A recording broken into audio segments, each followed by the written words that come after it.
Hi viewers, welcome to our channel. Supreme court మరో historical జడ్జిమెంట్ని అయితే తీసుకోవడం జరిగింది. అది ఎలక్టోరల్ బాండ్స్ని బ్యాన్ చేస్తూ బీజేపీ గవర్నమెంట్ ప్రవేశపెట్టిన ఎలక్టోరల్ బాండ్స్ని కూడా మొత్తం బ్యాన్ చేసింది. అసలు ఎలక్టోరల్ బాండ్స్ అంటే ఏంటి, దీనివల్ల నష్టాలు ఏంటి, అసలు దీన్ని బ్యాన్ చేయడం గల కారణాలు ఏంటి, సో ఈ అంశం మీద డిస్కస్ చేయడానికి ప్రజెంట్ మనతో పాటు క్రిమినల్ కోర్ట్ అడ్వకేట్ విజయలక్ష్మి గారు ఉన్నారు. వారితో ఒకసారి మాట్లాడదాం. మేడం నమస్కారం. మేడం మరి సుప్రీంకోర్టు నిర్ణయించిన అంటే పాస్ చేసిన ఈ మీ ఒపీనియన్ ఏంటి దీనిపైన? అంటే ఎలక్టోరల్ బాండ్స్ని ఎందుకు బ్యాన్ చేసింది, దీనివల్ల నష్టాలు ఏంటి మేడం? ఎలక్ట్రల్ బాండ్ని బ్యాన్ చేయలేదు. ఏ బాండ్లైనా వాళ్ళ ఆఫీస్కి ఎక్కడి నుంచి జమ అయ్యాయి అనేది వాళ్ళకి ప్రతి పౌరుడికి తెలియాలి అని ఒక రూల్ పెట్టింది. అంటే రైట్ టు ఇన్ఫర్మేషన్ ప్రకారంగా ఏ పార్టీకైనా ఎన్ని కోట్లు ఎక్కడి నుంచి వచ్చింది, ఏ వ్యక్తి ద్వారా వచ్చింది, ఏ సొసైటీ ద్వారా వచ్చింది, ఏ సంస్థ ద్వారా నుంచి వచ్చింది అనేది చెప్పాలి మన ఎలక్షన్ ఆఫీసర్స్కి. సో ఇదివరకు ఏంటంటే చెప్పేవారు కాదు. ఇప్పుడు ప్రతి వాళ్ళు ఎడ్యుకేటెడే మనలో కూడా.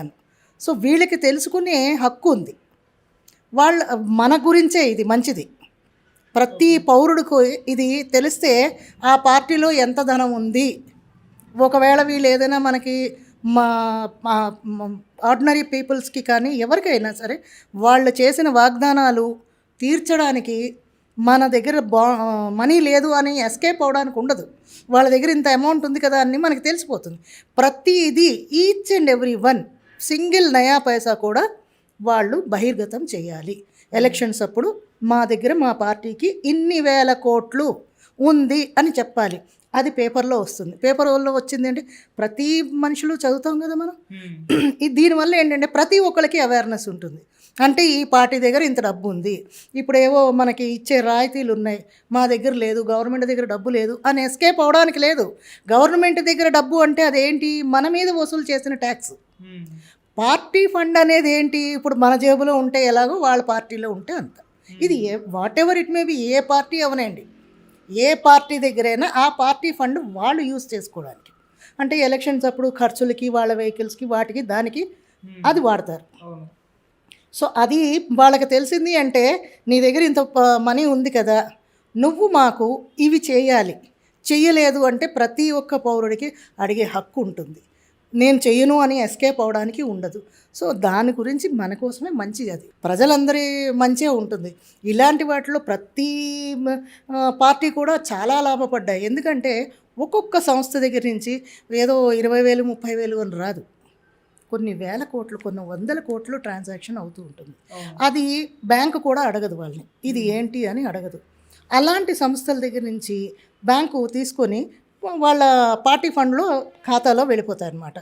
ఇప్పుడు ఏంటంటే ఈ కండిషన్ పెట్టడం వల్ల వేసేవాడు ఎవరు, ఈ ఎలక్షన్స్కి మనం ఫండ్ ఇస్తున్నారు కదా, అతను ఎవరు, అతని డీటెయిల్స్ మొత్తం ఐటీ డిపార్ట్మెంట్కి వెళ్ళిపోతాయి. ఐటీ డిపార్ట్మెంట్కి వెళ్ళి ఇక్కడ నువ్వు ఇచ్చిన దక్షిణే కాకుండా ఇక్కడ కూడా ఐటీ ఛార్జెస్ కట్టాలి. అందుకు ఈ రూల్ పెట్టారనమాట. సుప్రీంకోర్టు తీసుకున్న డెసిషన్ అయితే మాత్రం 100% కరెక్ట్. ప్రతి మనిషికి ఇది ఉపయోగపడుతుంది, తెలుస్తుంది ఏ పార్టీకి ఎంత ఉంది, ఎవరు ఎక్కడి నుంచి వస్తున్నాయి, ఏ బడాబాబులు ఇస్తున్నారు, ఏ సంస్థ ఇస్తోంది అని వాళ్ళకి ఈజీగా క్లియర్గా మొత్తం మన ఫేస్ని మనం అద్దంలో చూసుకున్నట్టే కనిపిస్తుంది అనమాట. ఇది నేను ఎస్కేప్ అవుతాను, నేను చెప్పను, అదేం లేదు. ఇంకా అవతల వ్యక్తి ఎవరు వేశారు, ఏ సంస్థ నుంచి వచ్చింది. కొన్ని బాండ్స్ అంటే అది బహిర్గతం చేయవలసిన అవసరం కూడా లేదు. కానీ ఇండివిజువల్ పర్సన్స్ ఎవరైనా, బిజినెస్ పీపుల్స్ అయినా ఎవరైనా వేసారు అంటే మాత్రం అది వెంటనే ఐటీకి బ్యాంకుల్లోంచే వెళ్ళిపోతుంది. బ్యాంక్ ఇప్పుడు వాళ్ళది వెల్లడించట్లేదు.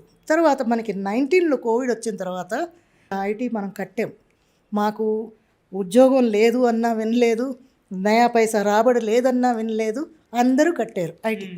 సో దానికేమి మనకేమీ రిడక్షన్ ఇవ్వలేదు, దానికేమి మనని మాఫీ చేయలేదు, మనం అందరం కానీ ఇలాంటి వాటిలందరికీ ఎలక్షన్స్ ఈ పార్టీ ఫండ్స్లో మాత్రం బోల్డ్ వేల కోట్లు ఉన్నాయి, వాళ్ళకి అవసరం లేదన్నట్టు వదిలేశారు. తర్వాత కొన్ని కంపెనీస్కి కూడా వాళ్ళు ఎగ్జంప్షన్ ఇచ్చారు. ఫైనాన్స్ మినిస్టర్ మనకి ఇవ్వాలి అది, కానీ వాళ్ళకి ఇచ్చారు. అంటే మనం లేని వాళ్ళం కదా, మనం అడుక్కు తీసుకొచ్చారని కడతాం. వాళ్ళకి ఎందుకు ఇచ్చారు అంటే వాళ్ళ బిజినెస్ని కనుక గ్రోత్ చేస్తే అన్ఎంప్లాయ్మెంట్కి ఎంప్లాయ్మెంట్ వస్తుంది అన్న ఉద్దేశంతో వాళ్ళు ఇచ్చారు. కానీ కొన్ని బడ్జెట్ సమావేశాల్లో అడిగారు ఫైనాన్స్ మినిస్టర్, మీకు ఎగ్జామ్షన్ ఇచ్చినా కూడా మీరు వేరే యూనిట్స్ ఎందుకు పెట్టలేదు అని. దానికి ఇప్పటివరకు సమాధానం లేదు.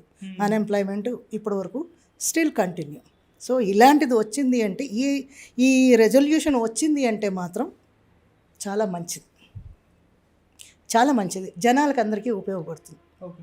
అప్పుడు బీజేపీ గవర్నమెంట్ దీన్ని ప్రవేశపెట్టింది అంటే పార్టీల లాభాల కొరకే దీన్ని ప్రవేశపెట్టింది అనుకోవచ్చు. అంటే వాళ్ళు ఏం చెప్తున్నారంటే నల్ల డబ్బుని అరికట్టడానికి దీన్ని ప్రవేశపెట్టామని చెప్పడం చూస్తున్నాం. అవును, ఇది ఇప్పుడు పార్టీకి ఇచ్చేదంతా వైట్ మనీలో ఉండదు కదా, దానికి లెక్కపత్రం ఉండదు కదా, మరి అది బ్లాక్ మనీయే కదా.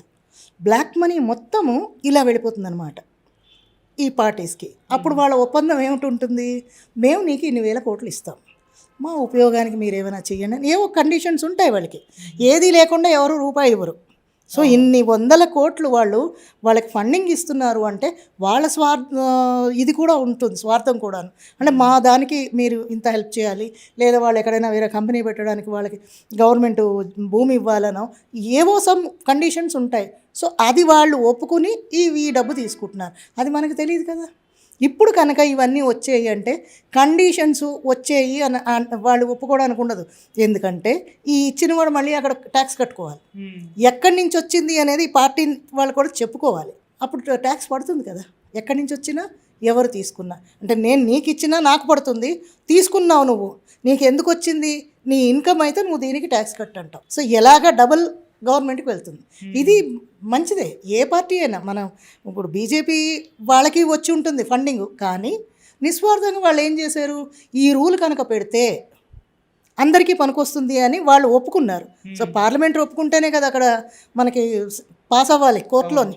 సో వాళ్ళు ఒక జడ్జిమెంట్ ప్రకారంగా వాళ్ళు ఈ తీర్పు ఇచ్చారు అంటే చాలా మంచిది, చాలా మంచి ఇష్యూ. అంటే ఎలక్షన్స్ టైంలో ఇటువంటి నిర్ణయం అనేది ఇప్పుడు పార్టీల పైన ఎటువంటి ప్రభావం చూపిస్తుంది మేడం? ఈ పార్టీలపైన ఏం ప్రభావం ఏం చూపించదు. ఎవరిది ఏంటి ఉంది, ఎంత ఉంది అనేది బహిర్గతం అవుతుంది.